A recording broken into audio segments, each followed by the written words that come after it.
ನಾರಾಯಣೀಯಂ ಅಧ್ಯಾಯ 39 ಯೋಗಮಾಯಾ ನಯನಾದಿವರ್ಣನಂ ಪೃಥ್ವಿ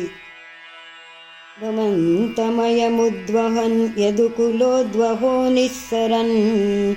ದದರ್ಶ ಗಗನೋಚ್ಚಲಜ್ಜಲಭರಾಂ ಕಲೀಂದಾತ್ಮಜಾಂ ಅಹೋ ಸಲಿಲ ಸಂಚಯ ಸ ಪುನರೈಂದ್ರಜಾಲೋದಿತೋ ಜಲೌಘ ಇವ ತತ್ಕ್ಷಣಾತ್ರ ಪದಮೇ ಯಥಾ ಮಾಯಯೌ ವಿಕರ್ತ್ರೇ ನಮಃ ಪ್ರಸುಪ್ತ ಪಶುಪಾಲಿಕಾಂ ನಿಭೃತ ಮಾರುದದ್ಬಾಲಿಕಾಂ ಅಪಾವೃತ ಕವಾಟಿಕಾಂ ಪಶುಪವಾಟಿಕಾಮಾವಿಶನ್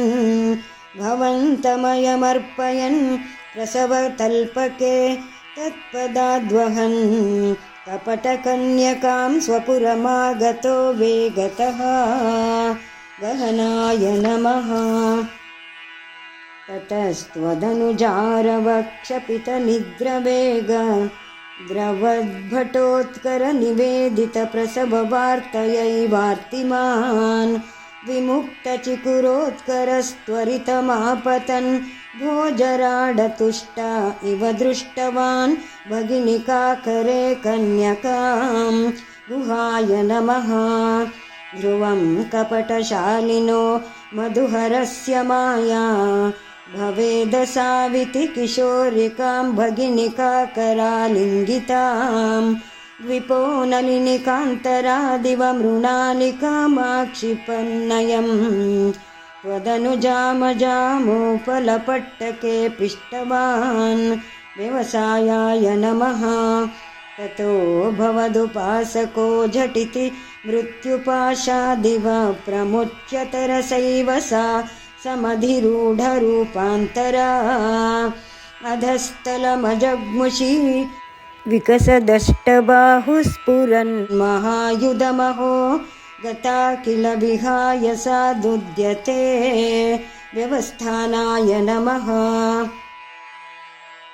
दृशं सतरकं सते किमु मया विनिष्टिष्टया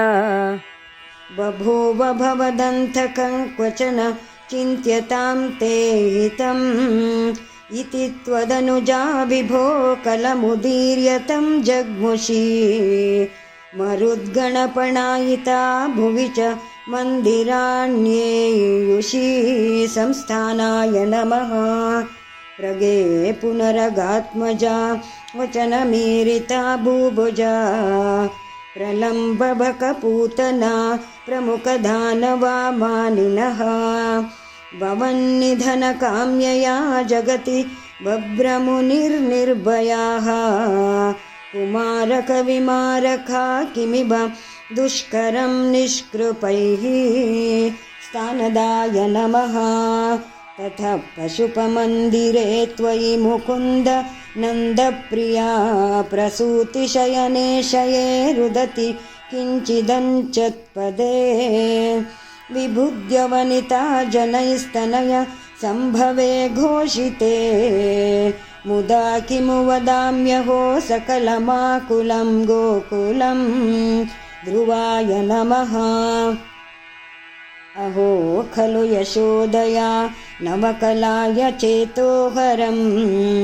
भवन्तमलमन्तिके प्रथममापि बन्त्यादृशा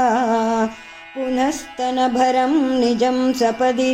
पाययन्त्यामुदा मनोहरतनुस्पृशा जगति पुण्यवन्तो जिताः परर्धये नमः